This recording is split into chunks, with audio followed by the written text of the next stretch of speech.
Grayson left early Friday morning, suitcase in hand and coffee in his travel mug.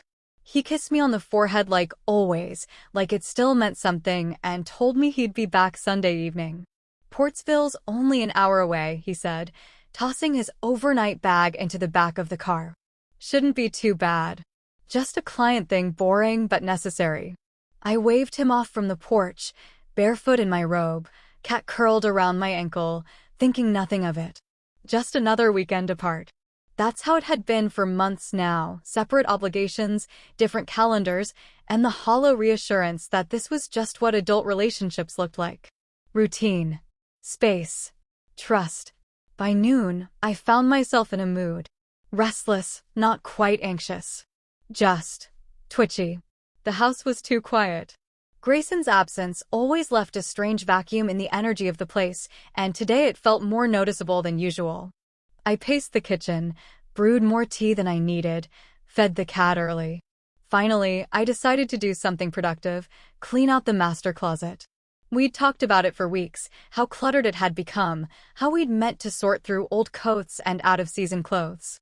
But like many of our shared Sundays, the task was always delayed or forgotten. Not today. I dragged a chair across the bedroom carpet and stood on it to reach the top shelf, bracing myself for dust and disarray. Old shoeboxes, gift bags, a warped tennis racket. Nothing too surprising. Until I pulled out a weathered cardboard box shoved all the way in the back, behind a stack of forgotten suit jackets. It was labeled in thick Sharpie, "Tech cables." I rolled my eyes. Grayson hoarded wires like they were gold bullion. I peeled the lid back expecting a tangled mess of HDMI cords and Ethernet cables, but what I found instead made me freeze. DVDs. Dozens of them. Not blank, not store-bought. Homemade. Each in its own plastic sleeve. Each with a name scrawled across the front. At first I didn't understand. Rachel. Vanessa. Scout. I blinked. Scout? Like the dog? I pulled more out, flipping through them like a deck of poisonous cards. Natalie. Eliza. Harper Room. The pit in my stomach opened like a sinkhole. I knew these names. Some were women Grayson worked with. One was our neighbor. Another was my best friend. And Scout was undeniably the golden retriever that lived across the street. I stood in the closet for a long time, not breathing, not moving. Just holding the weight of the box in my arms like it might explode. My rational brain tried to offer excuses. Maybe these were prank DVDs. Maybe they were labeled wrong. Maybe it was some tech project he never told me about. But my instincts knew better. I could feel the truth under my skin, crawling through my veins like cold fire. I carried the box downstairs like it was radioactive. My hands were shaking. The living room was bright and quiet, morning sun filtering through the sheer curtains. Everything looked so normal, so familiar, our couch, our coffee table, the framed picture of us at Lake Windermere. I dropped to my knees in front of the entertainment center and slid one of the discs into the player. I chose the one labeled Scout because it felt the least human, the most absurd, like it might give me a reason to laugh and toss the whole thing out. Instead, I hit play and changed my life forever. The screen flickered to life, a shaky handheld camera pointed at our own living room. It was unmistakable. Same throw pillows, same rug. The camera panned, slowly, until it centered on the couch. Grayson was there, sitting casually, shirt off. Next to him was Natalie, our married neighbor. Her blouse was unbuttoned. They were laughing about something I couldn't hear over the sound of blood rushing in my ears. I hit pause. My hands were clammy, my breath caught somewhere between a scream and a sob. This was filmed in our house. On our couch. That was my throw blanket draped across her legs. I felt bile rise in my throat, but forced it down. I had to be sure. I had to know how deep the rot went. I pressed play again. The footage was crude, amateur, but unmistakably damning. They were touching, kissing, giggling like teenagers. My couch, our cat wandering into the frame and meowing like it was just another day. I watched as they stretched out across the cushions, as he whispered something into her ear, and she threw her head back laughing. He looked happy, carefree, as if I had never existed. I pressed stop. My vision blurred. I stared at the blank screen for what felt like hours. The betrayal wasn't just sexual, it was emotional. It was domestic. It was staged within the life we had built together, filmed like a twisted little home movie in the space where I folded laundry and drank wine on Friday nights. This wasn't just cheating. This was choreography. A pattern. A plan. I stood up, knees wobbly, heart hammering. The room spun. I leaned against the wall to steady myself. Somewhere in the distance, I could hear the buzz of the refrigerator, the sound of a car passing by outside, the scratch of the cat's paws against her litter box. Grayson wasn't in Portsville. He'd never been in Portsville. And now, neither was I, at least, not the version of me who trusted him, who believed in our marriage, who believed in him. That woman was gone. And something else was waking up in her place. I didn't sleep that night. My body laid still in bed, but my mind never left the living room. Every time I closed my eyes, flashes of that recording played again. Natalie's legs tucked under her on my couch, Grayson's arm draped over her shoulder like they belonged together in some alternate reality. I stared at the ceiling for hours, blinking into the dark, counting each second of betrayal like beads on a rosary. My heart pounded like I'd run a marathon, even though I hadn't moved in hours. The house was thick with silence, but it wasn't peaceful. It felt like something sacred had been contaminated, and no matter how many candles I lit or how deep I scrubbed the floors, nothing would ever feel clean again. By dawn, I was back downstairs, wrapped in a sweater that didn't stop the chill in my bones. I didn't know what I was looking for when I pulled out the next DVD, maybe answers, maybe confirmation that the first wasn't some twisted fluke. This one was labeled Natalie, and though I already knew what it would show, part of me still hoped I was wrong. I wasn't. I slid the disc into the player and sat on the edge of the couch, hands clenched in my lap. My breath caught as the screen lit up. It was unmistakably our living room again. Same camera angle. Same time of day. This time, I could see the sunlight slanting through the front windows, filtering across the floor where I usually left my yoga mat. I knew exactly when this was. Saturday morning. I was supposed to be at yoga. I remembered leaving in leggings, earbuds in, waving goodbye to Grayson from the door. The footage started quietly. Natalie entered the room first, wearing a fitted tank top and denim shorts, her blonde ponytail bouncing behind her. Grayson followed seconds later, holding 2 mugs. He handed her one and kissed her on the cheek. It was the kind of domestic, casual affection that used to be reserved for me. They sat down on my couch again and started talking. I leaned in instinctively, despite myself, trying to hear their words. I recognized her voice immediately, that affected lilt she used when she was trying to be charming, the one I'd heard 100 times across fence lines and neighborhood barbecues. They laughed about something I couldn't hear, and then Natalie rested her head on his shoulder like she'd done it 1,000 times before. I didn't want to watch more. I shouldn't have watched more. But I did. Grayson's hand slid under her shirt, and Natalie didn't even hesitate. Their mouths met, and everything that followed was as violating as it was surreal. I sat frozen, staring at the screen like a ghost in my own life. They moved through my space like I didn't exist. Like I never had. Like I wasn't the woman who scrubbed that coffee table clean every Sunday morning or rearranged those bookshelves by color because Grayson said it soothed his OCD. They laughed and moaned like they were the only people in the world, and in a way, I guess they were. I certainly wasn't part of it. Then I heard it. A soft meow from off-screen. Our cat, Peaches. She wandered into frame, tail flicking, her usual curiosity drawing her toward the movement on the couch. Grayson chuckled, paused what he was doing to reach down and scratch behind her ears before resuming, as if this was just another normal morning. I clutched my stomach. The familiarity of it all, the petting of our cat, the coffee mugs, the casualness, was far more brutal than anything graphic. It wasn't just sex. It was life. Our life. The one I thought we'd built together. Now reduced to some perverse stage set for my husband's lies. I hit stop. The sudden silence was deafening. I sat there, numb, gripping the armrest like I needed it to anchor me. Outside, The sun was rising over the neighborhood, casting soft gold light across the porch and front yard. Birds chirped. A jogger passed by with a golden retriever that looked just like Scout. Scout. My head whipped toward the box of DVDs. One was labeled Scout. No. I wasn't ready for that. Not yet. Instead, I looked out the window and there she was. Natalie.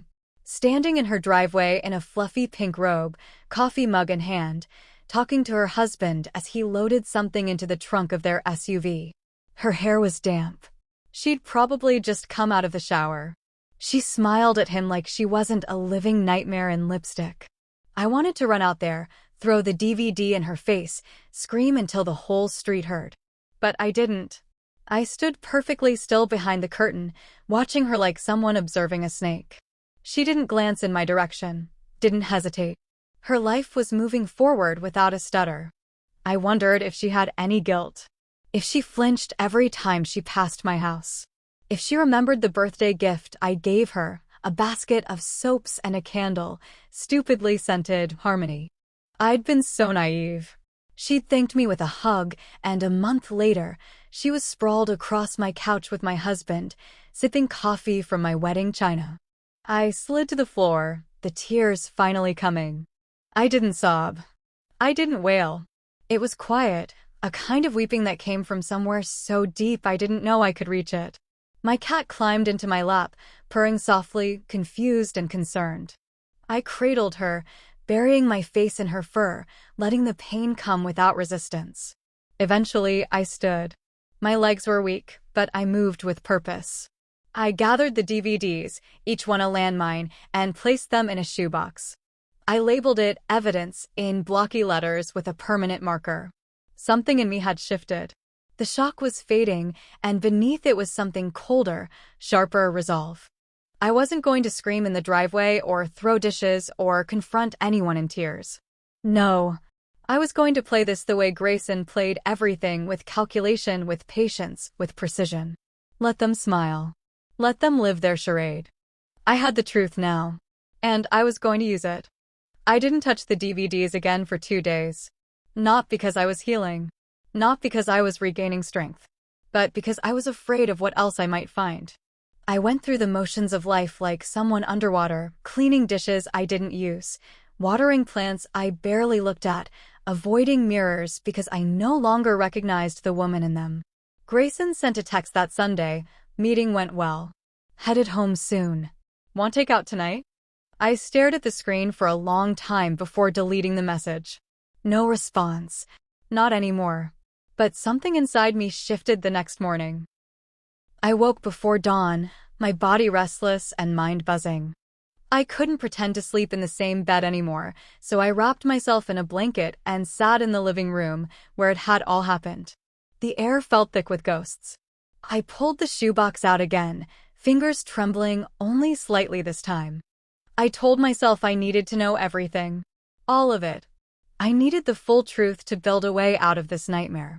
The next disc I pulled out was labeled Harper Room. I recognized the name. Harper and Lane Consulting, Grayson's company. He'd worked there for 6 years. I'd been to his office parties, sat in the same leather conference chairs as everyone else, eating catered pasta and pretending to enjoy small talk.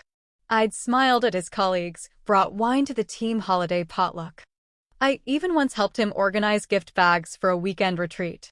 This wasn't some seedy motel or impulsive fling. This was his professional space. The one he told me was sacred. His other life, he called it, the one he loved but kept separate from our relationship so he wouldn't bring stress home. He brought more than stress home. I slid the DVD in and pressed play.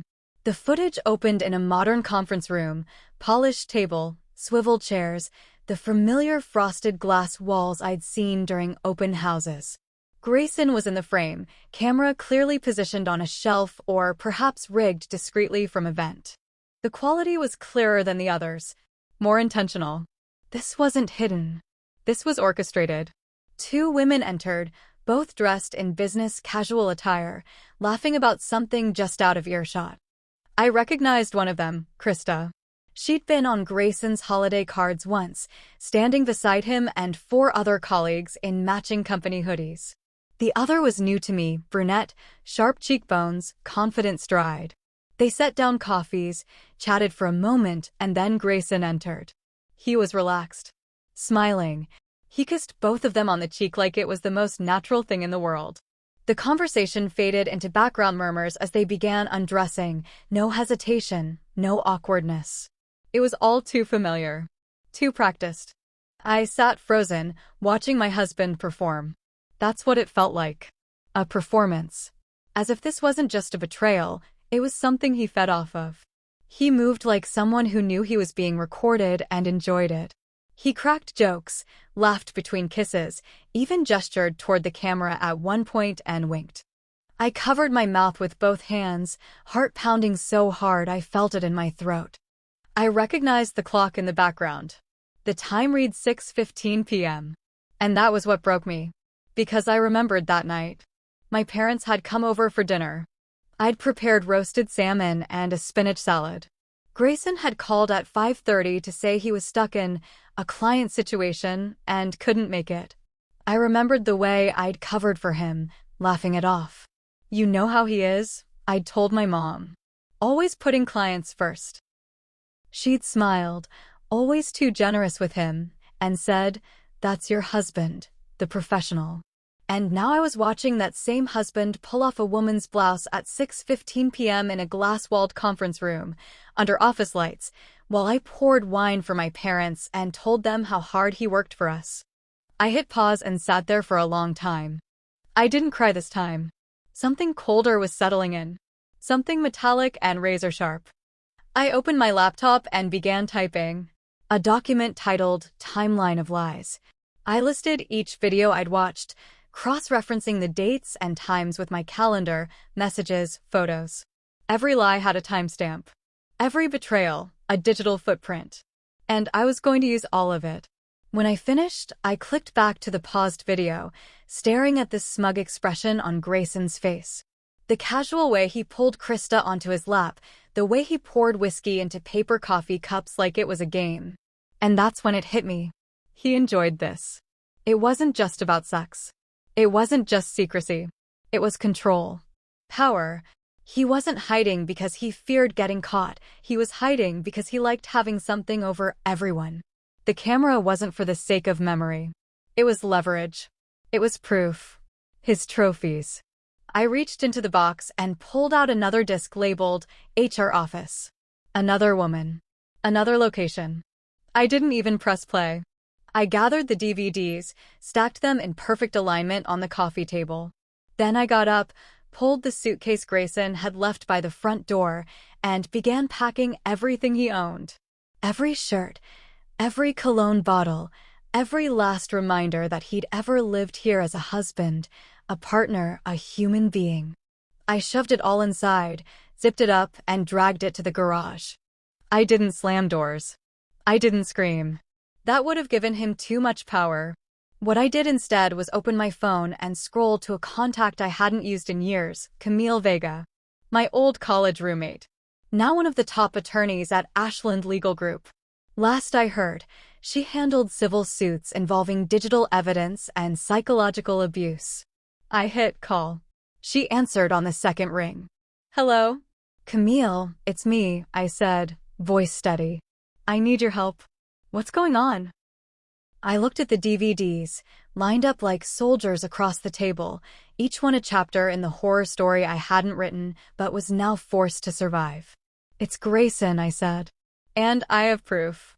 All of it. The box had grown heavier with each disc I watched. Not physically, the DVDs were light enough, but emotionally, it weighed like concrete in my chest. Still, I wasn't done. Not even close. When Camille agreed to come over that evening, I knew I had to see every minute of what I was handing her. She needed to know what we were working with, and I couldn't go into this blindly.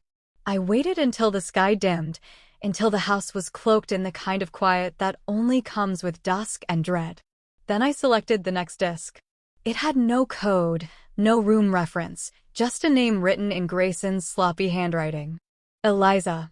For a moment I stared at it, unmoving. That name didn't bring confusion or distance. It hit like a punch to the gut. Eliza wasn't just another acquaintance or colleague. She was my best friend. My ride or die. The woman who held my hand when my father died, who planned my bridal shower, who once showed up at my door with pizza and wine after I got passed over for a promotion. She was the person I trusted more than anyone until now. I wanted to believe this disc was something else. A misunderstanding. Maybe it was mislabeled. Maybe it wasn't her. But I already knew better. I felt it in my bones. I slid the disc into the player and pressed play, and everything I ever believed about my friendship with Eliza unraveled in seconds. It opened in a hotel room, standard decor, beige walls, a king bed with neatly tucked sheets. I recognized the hotel immediately. The Hilton downtown. Grayson and I had stayed there twice, once for New Year's Eve, once for our anniversary. I could still remember the smell of their lobby, how they gave complimentary champagne in flutes shaped like tulips. And there she was, Eliza, sitting on the edge of the bed, her legs crossed, wearing the silk robe I had given her for her birthday just a few months ago. The pale blue one with embroidered stars across the collar. My stomach turned. She sipped wine from a glass, her laughter unmistakable, that high melodic trill I'd once found comforting. Grayson entered the frame moments later, already shirtless, as casual as if this were a routine meeting. He leaned in and kissed her without hesitation. She kissed him back, like it was normal, like they'd done it 100 times before. I couldn't breathe. The camera angle shifted slightly, he must have adjusted it on purpose, and they moved to the bed. The intimacy was revolting, but what shattered me wasn't the act.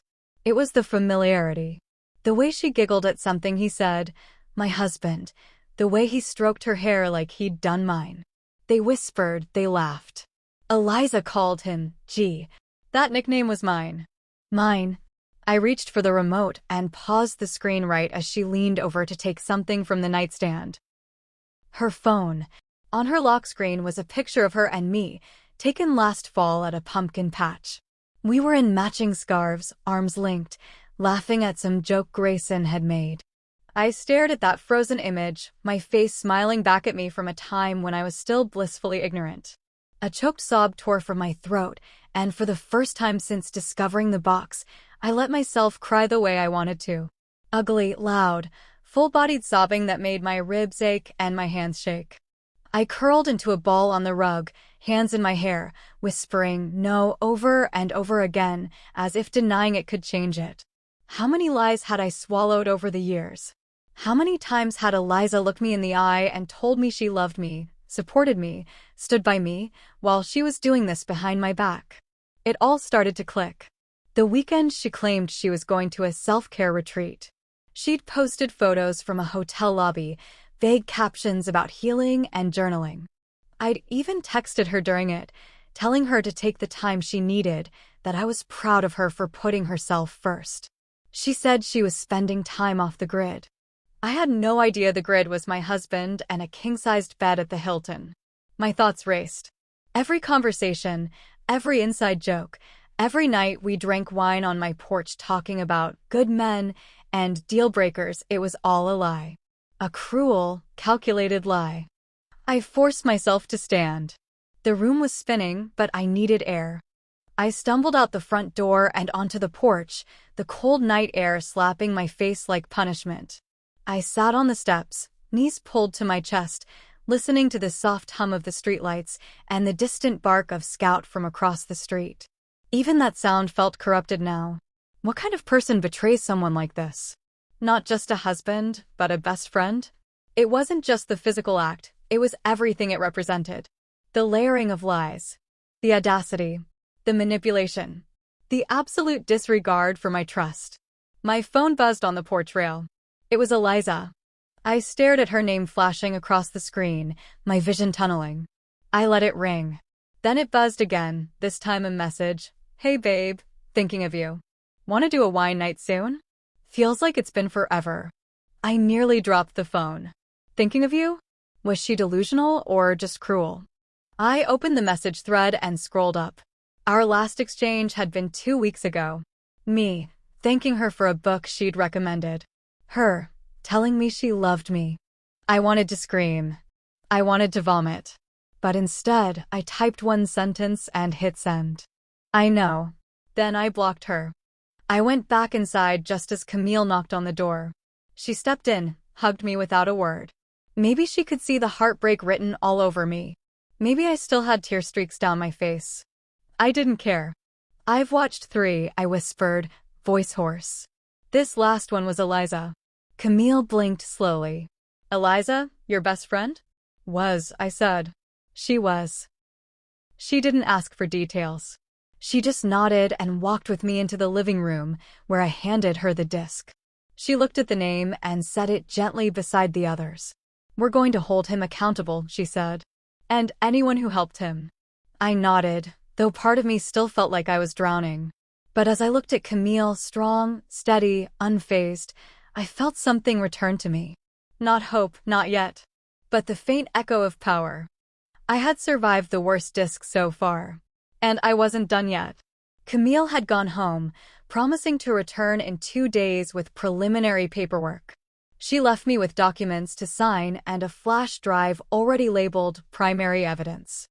I placed it beside the DVDs like a relic of war.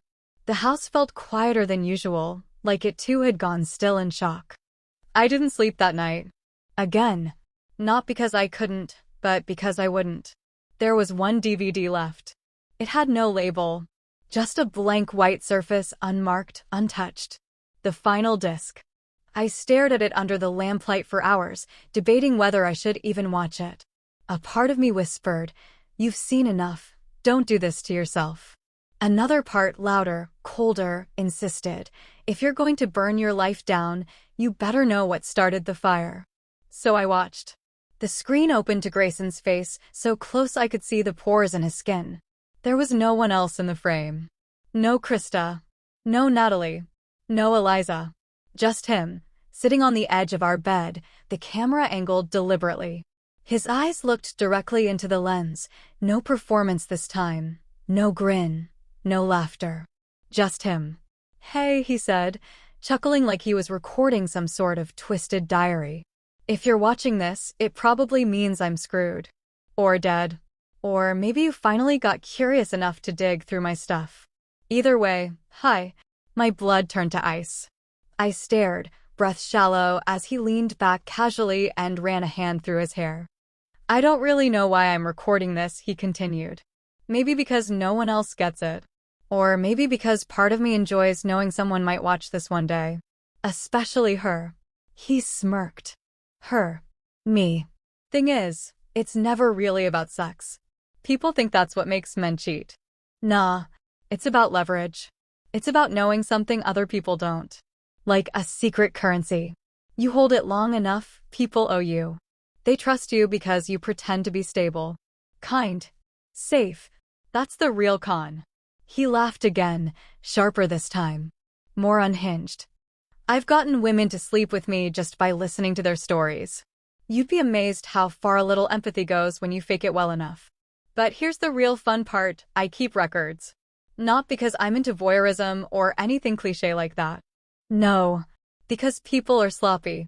And when they forget, I don't. Insurance. Leverage. Evidence.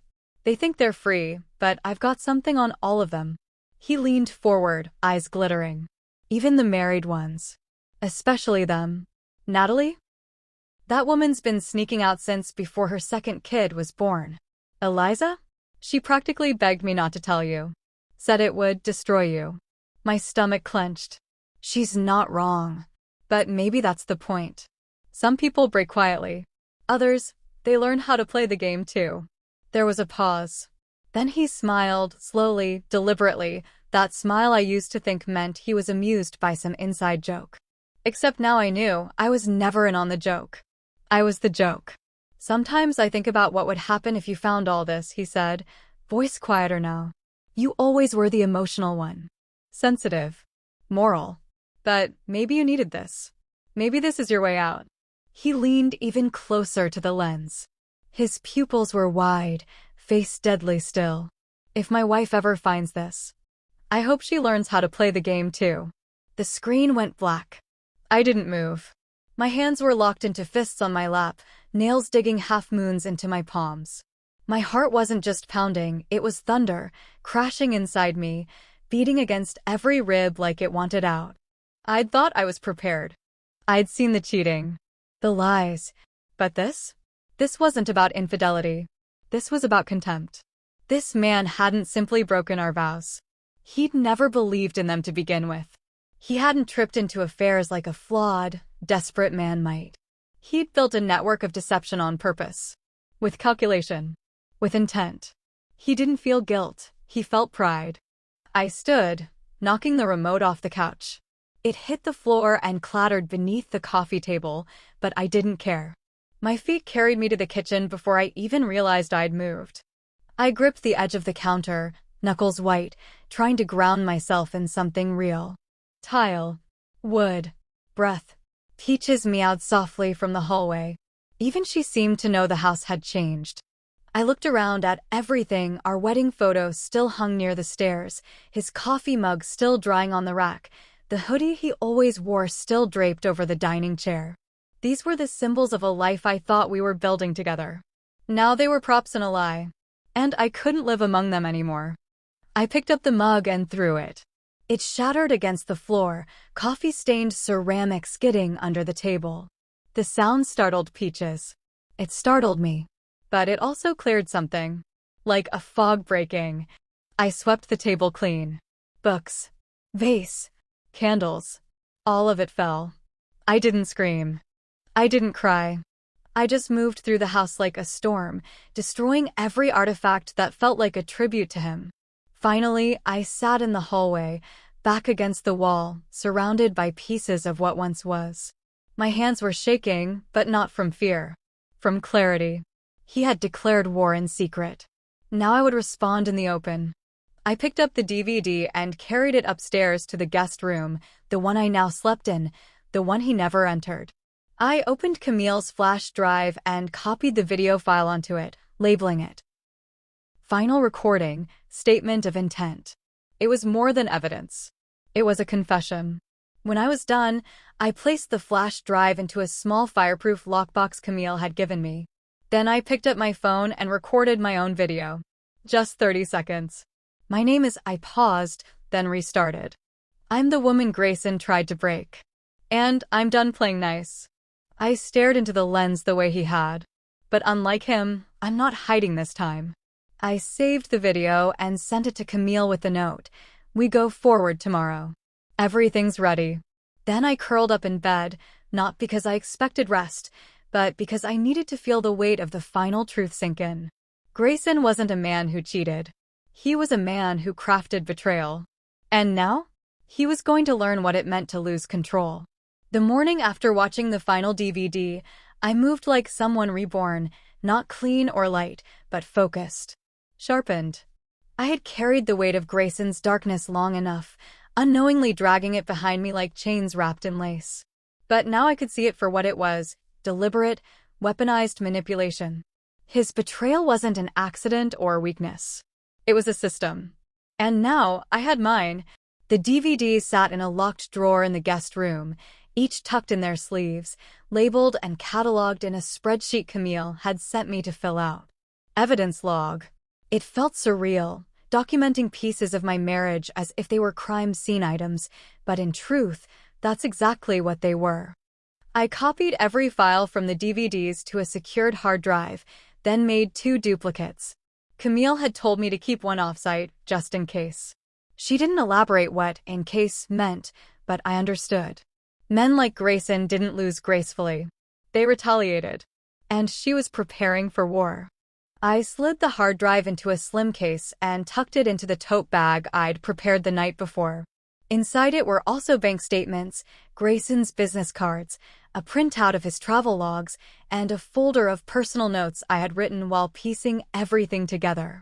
Camille had asked for a detailed account of events from my perspective. The betrayal, the timeline, the impact.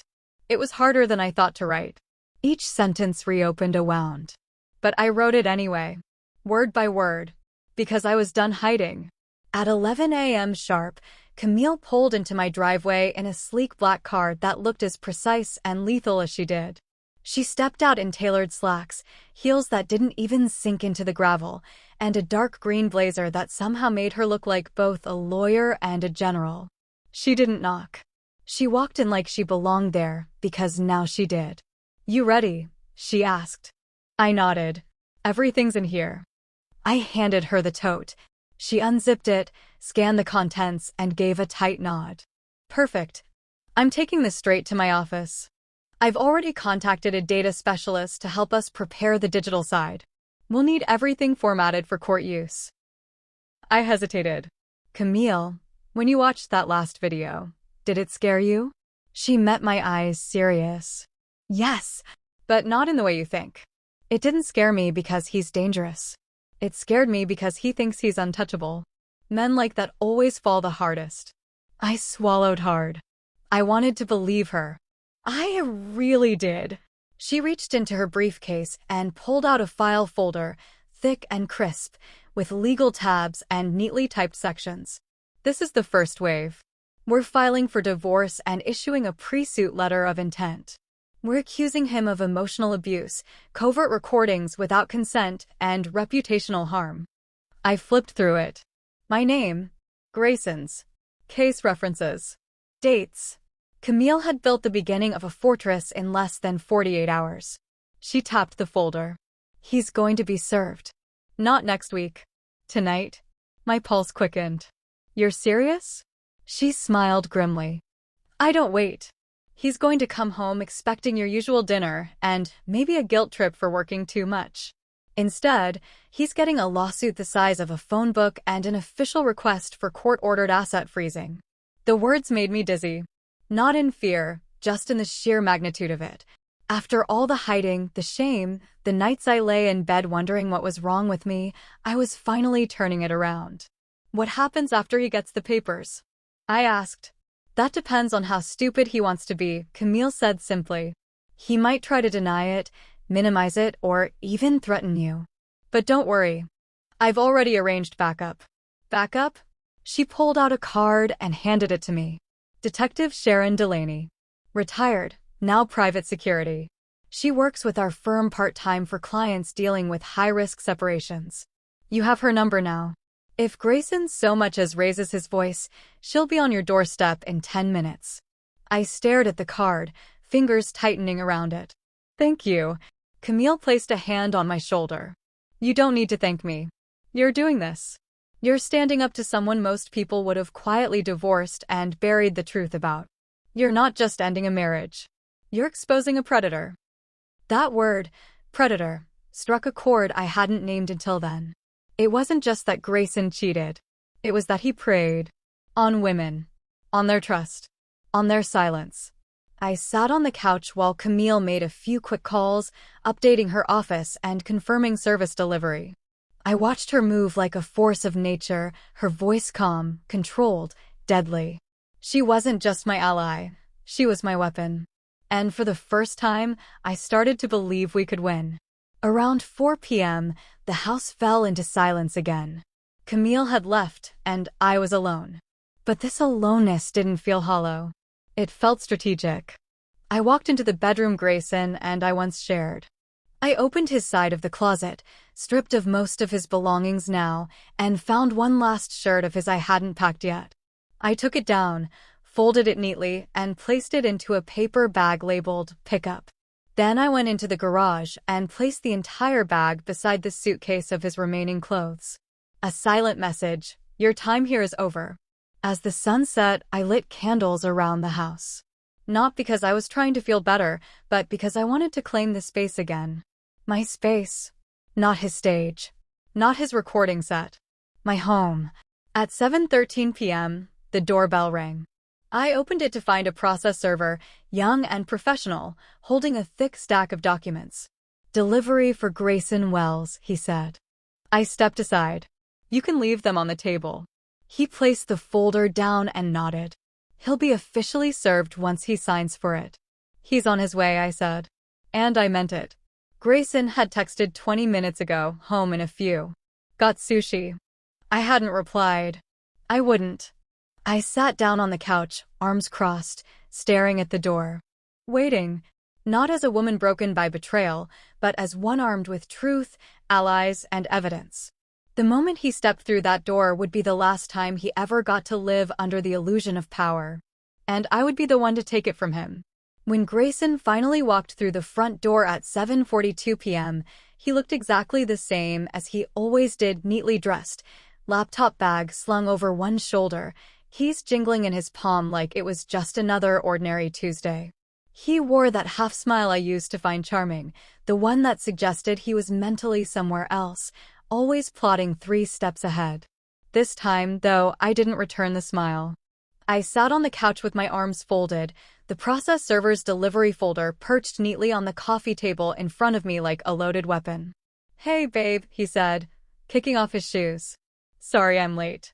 The sushi line was insane. "I got your favorite, spicy tuna with." "Don't." My voice cut through the room like a blade. He blinked, the bag of takeout frozen in midair. "What?" I nodded toward the folder. "It's for you." Grayson stared at it for a beat. Then slowly, he walked over, set the bag on the table, and picked up the folder. As he flipped through the first few pages, I watched the realization set in. His posture stiffened. His jaw tightened. I had imagined this moment so many times, how it would feel, what I would say. But now, watching him absorb the contents of that thick legal packet, I didn't feel triumph. I felt clarity. A line had been drawn, and there was no going back. "This is some kind of joke," he muttered, flipping faster. "Divorce? A lawsuit? What the hell is this?" "You tell me," I said evenly. "You wanted a game. This is what it looks like when someone learns how to play it." He looked up at me then, his expression morphing from confusion to something colder. "Calculation. You're making a mistake." "No," I said, standing. "You did." Repeatedly. With Natalie. With Krista. With Eliza. That last name hit him like a slap. I saw the flicker in his eyes, surprise followed by recognition, then a flash of something else. Maybe fear. "You've been spying on me?" he demanded. I laughed once. "Spying? You recorded everything." "I just found it." He looked away, hands clenching the folder. "You don't understand what you're doing." "Actually, I understand perfectly." I stepped closer, my voice steady. "You used people. Manipulated them. Filmed them. You cataloged their secrets like trophies. You thought I'd never find out. Or if I did, I'd fold. But you were wrong." Grayson dropped the folder on the table, hard. "You don't get to act like some victim. You were distant. You were always in your own head. Yoga, books, your little routines. You think I cheated because I'm broken? No. I cheated because I needed something real." My mouth tightened. "You don't know what real is. You performed real like a role. But what you did, that was calculated. And now you're going to answer for it." He paced now, one hand on his hip, the other running through his hair. "You're not going to win. You think your little lawyer friend can tear my life apart? I have connections. I have power. And I have proof." He froze. "I have the DVDs, Grayson," I continued. "All of them. I have backups. Files. Witness lists. Camille has already filed motions. We're suing you for emotional abuse, unlawful surveillance, and intentional infliction of harm. You didn't just cheat, you constructed a campaign of control. The court will see that."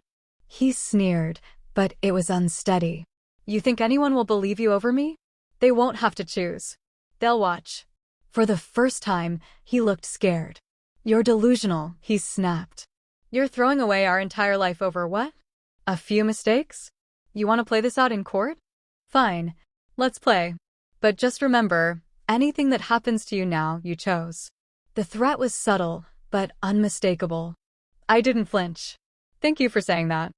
I'm recording this conversation." His mouth opened, then shut. I walked past him to the stairs. "You have 20 minutes to pack a bag and leave. Your belongings are in the garage. You can pick the rest up with a police escort. If you refuse, Camille already has a motion ready to file for emergency removal due to psychological threat. You think you can scare me with? Not scare you. Stop you." He stared at me like he didn't recognize who I was. Maybe he didn't. The woman who used to shrink under his silence was gone. The one who once apologized for his lateness at dinners, who blamed herself when he didn't come home, who twisted herself to keep the peace. She was buried with the truth I unearthed. Grayson shoved past me, stomping toward the garage. A few minutes later, I heard the suitcase wheels rolling across concrete. The front door slammed. I waited until I was sure he was gone, then sank to the floor. I didn't cry. I didn't tremble. I breathed. Later that night, Camille called. "He's out?" "Gone," I confirmed. "But not quietly." "I didn't expect him to go quietly," she said. "I've filed the complaint. It's official. The court date will come fast. We're going to request temporary financial control pending discovery. That'll freeze his accounts until he explains the money trail." "He'll fight," I said. "He'll lose," she replied. I looked around at the house. For once, it didn't feel like a prison. It felt like a battlefield I'd survived. "Camille?" "Yeah? I want to go public. Not now. Not all of it. But eventually. He's done this to more than just me." She paused, then said, "We'll make sure the truth sees light. On your terms." After we hung up, I walked back to the guest room. My sanctuary. The walls were still soft blue. My yoga mat rolled in the corner. The shoebox of DVDs locked and stored. But I knew the next time I opened that box, it wouldn't be with fear. It would be with power. And the war Grayson started behind my back? I was finishing it right in front of him. Grayson had always been good at projecting control. He wore confidence like a tailored suit, perfectly fitted, crisp at the edges, just enough swagger to appear invincible. But I'd lived with the man long enough to recognize the slight fray in the fabric, the barely perceptible shift in tone when things didn't go his way. That crack widened quickly after the papers were served. And within days, it splintered completely. The first sign came from Rowe and Brickman, his prized employer. Camille, ever surgical, had anonymously submitted a packet of carefully curated screenshots from the DVDs. Nothing graphic, just enough to raise alarm. A still of him adjusting the hidden camera in the conference room. A freeze frame of 2 employees clearly unaware of being filmed. A shot of him laughing directly into the lens. Camille made sure the context was undeniable, but the worst of the evidence was still under seal with the court. She knew how to bait a shark and bleed it slow. By midweek, Rowe and Brickman issued a statement placing Grayson on indefinite administrative leave pending an internal review. Camille forwarded it to me, along with a note, "Phase 1 complete." The second sign came in the form of silence. Grayson had gone dark. No texts. No emails. No retaliatory threats. I knew him too well to mistake this for surrender. It was calculation. He was regrouping. Trying to get ahead of the narrative. But the thing about Grayson was that he had built his whole image on the illusion of integrity. One crack, and the entire structure collapsed like a stage set. The third sign came from the women. Krista, one of the women from the Office DVD, sent an email to Camille's firm. Not to me. Not yet. She didn't apologize. She didn't defend herself. She simply asked if the footage was going to be made public and if she might offer a statement of her own. She wasn't the only one. By Friday, Camille had compiled a list of 4 women who'd reached out through legal intermediaries. Some confirmed their involvement. Some admitted they hadn't known he was recording. One said she believed she was the only one and had been emotionally manipulated into silence. Eliza tried too. Of course she did. Her first message was a single line, "Please, can we talk?" I deleted it. The next day she sent a longer one. A blend of frantic and performative, like she couldn't decide whether to play the victim or the martyr. She said she was sorry. That she didn't know what she was thinking. That she thought I had moved on emotionally from Grayson and that it just happened. Just happened. Like tripping over a curb and falling mouth first into my husband. I didn't respond. I didn't even allow the thought to linger. If she wanted redemption, she'd have to find it in a mirror, not in my inbox. Natalie didn't message me at all. But her husband did. I hadn't seen him in weeks, just a few sightings of his truck in the driveway, Scout barking at the mailman as always. Then, one afternoon, I opened the mailbox to find a white envelope. No return address. Just my name in all caps. Inside was a handwritten note. Thank you. I'm sorry you had to go through this to open my eyes. That was it. I stood there in the driveway, the fall wind curling around my ankles, and for a strange moment, I felt a ripple of something I hadn't expected, solidarity. Quiet, broken, strange, but real. The shrapnel from Grayson's choices had hit so many people. I wasn't the only one bleeding. Camille called that night with updates. He's panicking, she said. His lawyer contacted us this afternoon. I stood at the window, looking out into the backyard. The garden I used to tend sat unkept, but the late-season lavender was still holding on. What did they say? I asked. They want to settle. I turned. Settle? He's trying to make it go away quickly. Probably to protect what little reputation he thinks he still has. She paused. They offered you the house, a quarter of the assets, and a confidentiality clause. I let out a sharp, humorless laugh. He still thinks I'll trade silence for comfort. Camille's voice turned steely. He doesn't get to buy your silence. Not anymore. Then we're not settling. No, we're not. The collapse wasn't just external, it was psychological. Grayson had built his identity on control, and every inch of it was unraveling. He tried to post a cryptic message on social media, something vague about betrayal and trust. Camille had it flagged and archived. He even emailed me once, using that same fake warmth he reserved for family holidays and photo ops. I know you're hurting. We both are. Maybe we can fix this before it goes too far. I never stopped loving you. I forwarded it to Camille. She replied with, he's not trying to fix anything. He's trying to reset the chessboard. Don't let him move a single piece. And I didn't. Instead, I kept going. I met with Camille twice more that week, firming up our legal strategy. She prepared evidence binders, digital logs, sworn statements. Everything. I signed my affidavit with steady hands.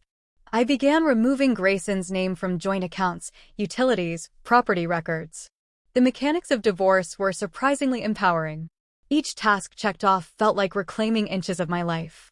And slowly, the house started to feel like mine. I rearranged furniture, donated half our kitchenware, boxed up every photograph with his face. Even the framed wedding picture came down.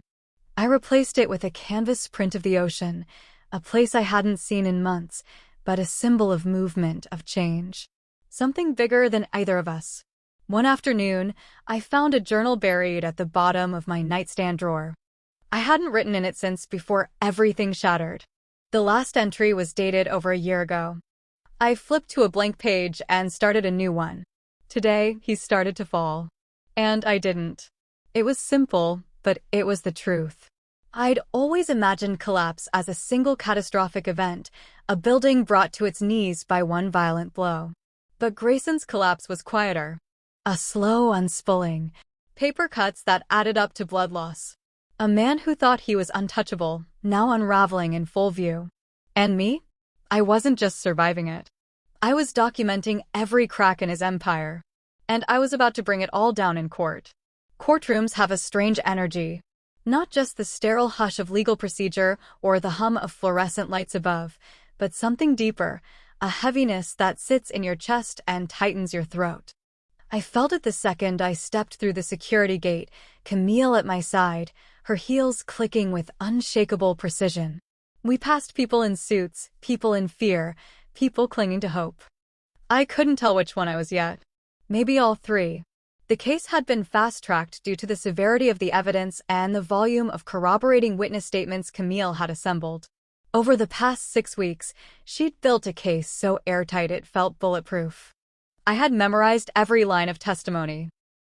I knew which DVDs were being submitted under seal and which screenshots were being used to paint the portrait of a man who didn't just cheat, he manipulated, recorded, and destroyed. Grayson stood across the aisle, flanked by 2 lawyers in expensive suits, hands folded neatly in front of him. He looked polished, unbothered. But I knew him better than anyone in that room. The tightness in his jaw, the slight bounce in his heel, the way he kept smoothing his tie. He was nervous. He was rattled. And he should be. When the judge entered, everyone stood. And as we sat again, I realized this was it. The final chapter in a story I never asked to live through, but one I was damn sure going to finish. Camille opened strong. Her voice rang through the courtroom with the kind of clarity that demanded attention. Your Honor, this case is not simply about infidelity. It is about intentional emotional harm, covert surveillance, abuse of workplace power dynamics, and long-standing psychological manipulation. The evidence we present will show a pattern, not an accident, not a moment of weakness, but a calculated strategy of control executed over several years. The judge, an older woman with sharp eyes and a steel-trap expression, nodded for Camille to proceed. Piece by piece, Camille laid the foundation. She introduced the DVDs as evidence, submitting them under seal to protect the identities of the other women involved. The judge reviewed the motion and accepted it. No objections. Grayson's team knew better than to fight that too hard. They hadn't seen everything, but they'd seen enough. Next came the screenshots, select images carefully chosen to show the setup of cameras, timestamps aligned with corporate events, and messages Grayson had sent to various women to lure them into meetings or hotel rooms. Camille guided the court through them like a surgeon, clean and precise. I watched Grayson's face as each image was displayed. His cheek twitched once. He glanced toward his attorneys, who whispered behind tightly folded folders. He tapped his fingers against the table in sets of 3, his old tic when he was overwhelmed, but trying to look calm. And then Camille called me to the stand. My heart thudded in my chest, but I stood. Walked slowly. Deliberately. I took the oath with a steady voice and sat, hands folded in my lap. Can you please state your name for the record? Camille asked. I did. And your relationship to the defendant? I looked directly at Grayson. I was his wife. Camille took me through the timeline. When I discovered the DVDs, what I saw, how it affected me. At first, I answered each question as if reading from a script. But then something shifted. I wasn't reading anymore. I was remembering. The way my stomach dropped when I saw Natalie on the screen. The devastation when Eliza appeared. The horror of watching my husband laugh directly into the camera as he bragged about manipulation like it was a sport. The judge watched me closely. Not with pity, but with focus. She was listening. Camille asked, "Did the defendant ever tell you he was recording his encounters?" "No," I said. "Never. I had no idea until I found the box in our closet." "And did you give consent to be recorded in your home?" I shook my head. "No. He never told me there were hidden cameras, not once. If I had known." I paused, took a breath. I wouldn't have stayed a single day longer. Camille nodded. "Thank you." She turned to the judge. No further questions at this time. Grayson's attorney stood. A younger man with slick hair and a smirk he'd clearly practiced in front of a mirror. "Mrs. Wells," he began, "isn't it true that you had access to these recordings for some time before contacting legal counsel?" "I contacted my lawyer the same day I watched the final DVD," I replied calmly. "That was after viewing all 5. "Why wait?" "Because I had to process that my entire marriage had been a lie. That my home was a stage.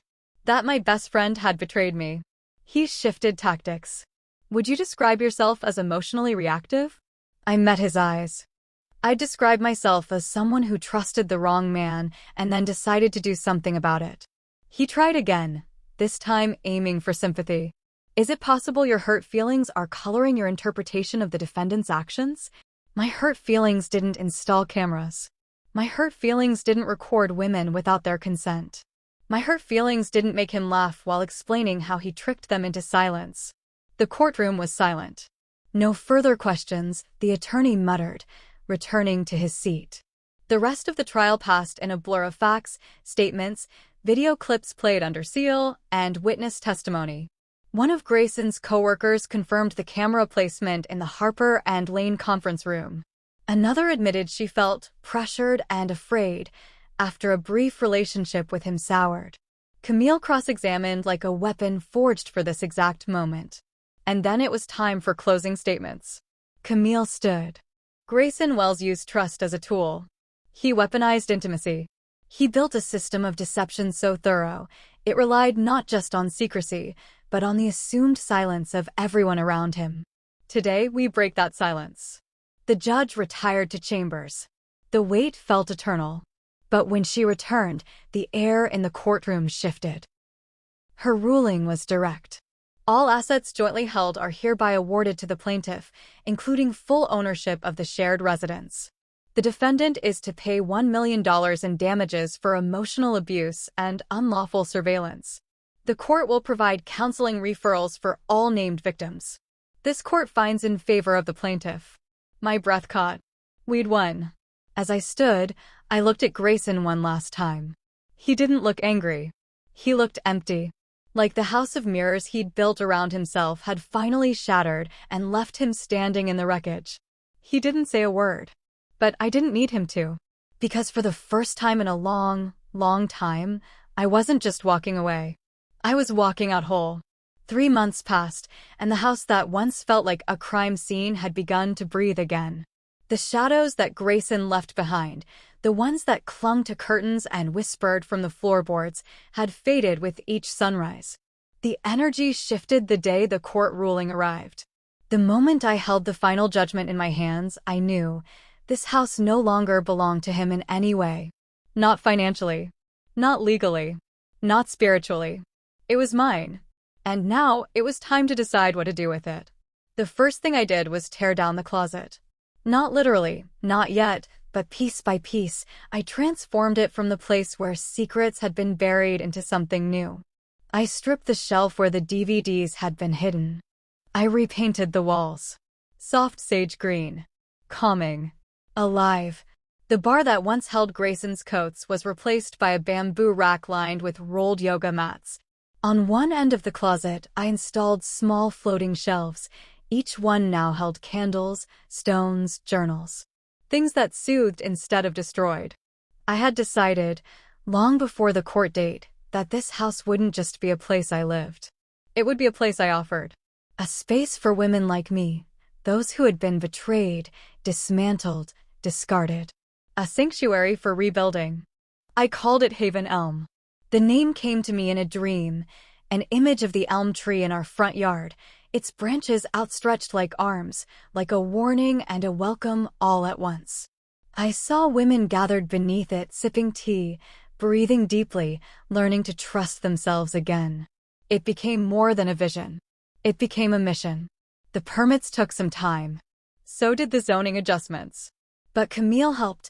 She knew the legal labyrinth better than anyone, and by now, she had become more than a lawyer.